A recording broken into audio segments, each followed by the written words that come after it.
let's try this again because my video stopped in the middle of the last one, so I don't know what's going on.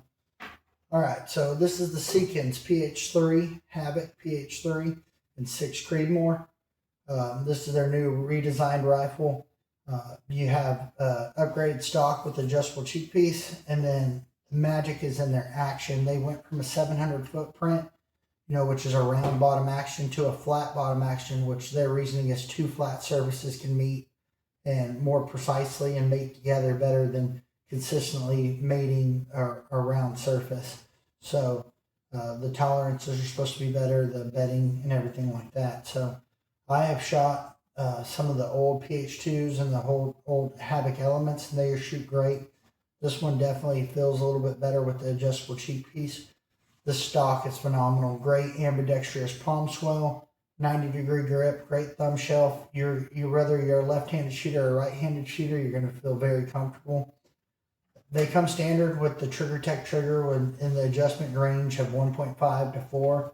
I got a 3-shot average, 3-pull average of 1.56 in its current configuration, which is right on what their specs say.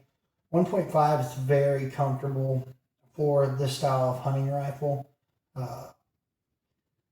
I have tested this rifle with 8 or 9 different ammos, everything from 70 grain all the way up to 112 grain. And it is a sub-MOA gun through and through. It loves the Federal Gold Medal Match 107 Sierra Match Kings. It absolutely loves those. It shoots .37 with those. I got several sub-half groups with the Gold Medal Match with the Sierra Match Kings. It also likes the Gold Medal Match with the Burgers, the 105 and the 109. The worst group I had with it was with the 112s. It didn't really favor those 112s, those Nosler 112s. It didn't really favor those. But this rifle in the current configuration has a Maven RS5 4-24. I was having issues both days that I took it out to shoot groups. I was kind of having issues with parallax and clarity issues. Just wasn't getting consistent aiming point with it. I was kind of getting just a black blur. I had a Vortex Strike Eagle right next to it, and I was getting a clear diamond. And so I wanted to say it was conditions, but then I pulled up another rifle and didn't have any issues. So I'm wondering what the group sizes would be if I was getting a full good picture, because I was kind of just, when you have that mirage, that little bit of parallax issue that you just can't dial out, can't get it as clear and crisp. So I was dealing with that, and that was, you just can't have a consistent aiming point with that. So I would like to test this rifle out with a different optic on it, but even then, .37, you can't beat that. .6s, most of them, the lot was, 3/4. Another buddy of ours has this same exact rifle, but he's got a Loophole Mark IV HD on top of it, and that rifle is proven. It shoots great groups at 100, but you can literally run it all the way out to 900. We were actually out the other morning. We cold bored 900 with it, put it back in the case. You run it up cold bore 900 yards, you just put it up after that. So this one has only shot out to 325. Have not tested this any further than that. Shoots great at 325. Once again, I was having issues. I don't know what's going on with this Maven, but I've had some issues with it. I've relayed the concerns to the owner of this rifle, which is Peyton over at Emerald Armory. I've relayed my concerns over with them, and he shot it. He kind of saw what I was dealing with as well. So, yeah. So, but as far as, didn't really mean to go off on the scope, but go off talking about the scope, but the rifle itself is absolutely phenomenal. If you're looking for that little under $2,000 price point for all the features you can get with this rifle, I mean, you got a full M-LOK rail on the bottom.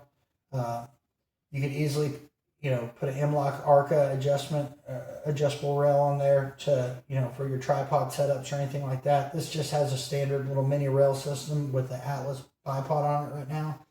Very stable, very good looking platform. Shoots phenomenal. Like I said, I'd like to test this. I would like to test this with a different optic and see what I'm getting with it. But I've shot 2 of these ph3s, both in 6 Creedmoor, and they both shoot lights out. I mean, they both shoot lights out. You can't go wrong with this setup. The adjustable cheek riser is definitely a game changer on this. And you don't have to worry about it slipping on you or anything. This mount is actually a very stiff mount. It actually helps if you have like a little Allen or a bullet on you. You have to actually push in all the way to get it to move. And that's just to me, that's a really great feature that you don't have to worry about it. It's rock solid. You're not going to bump it off or anything like that. So this is just a quick video. Like I said, I was having a little optics issues, but I was still threw out 8 or 9 different ammos, all sub MOA. 107 Sierra Match King shot the best out of it.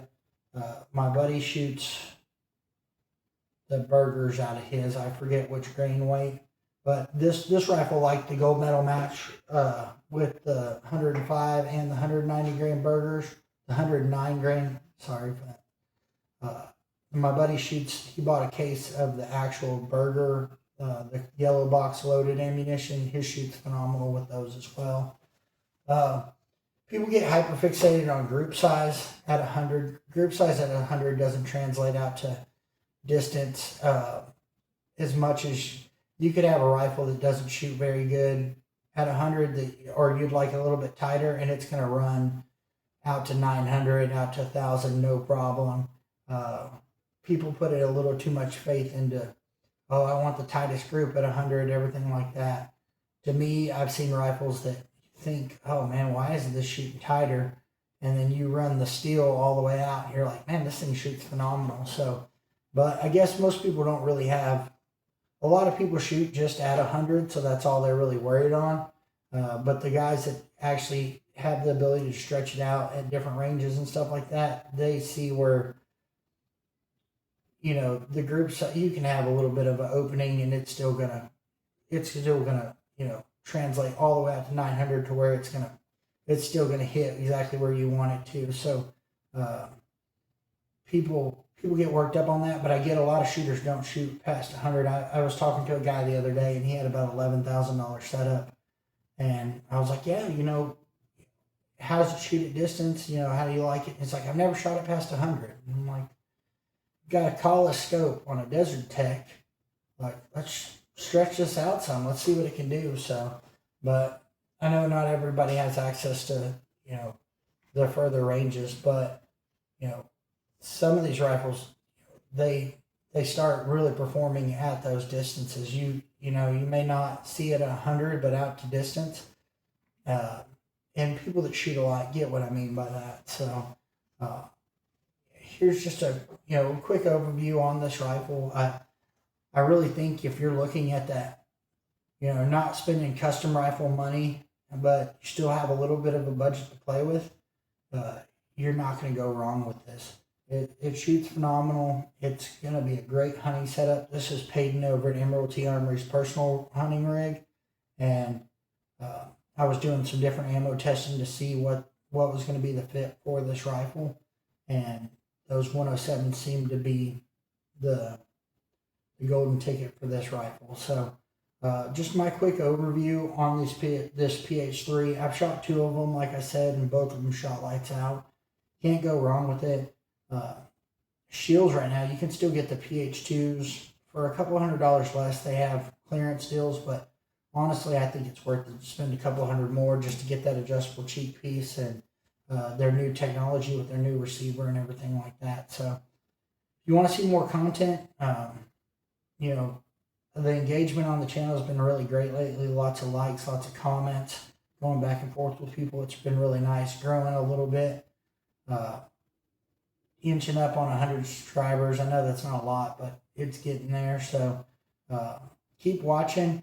If you have any questions about this, just hit me up. If you want to get into one of these rifles, like I said, Shields has the ph2s on clearance, but if you want to do a ph3, you're going to have to order. Nobody has the 6 Creedmoors just sitting around.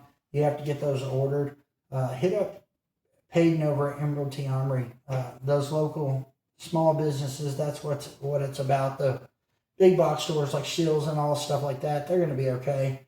I was in there the other day for some school clothes shopping for the kids, and we went up there and looked at the rifles, and that's where I saw all those ph2s on clearance because they're trying to move in these ph3s. So check out Emerald T Armory on Facebook and on Instagram.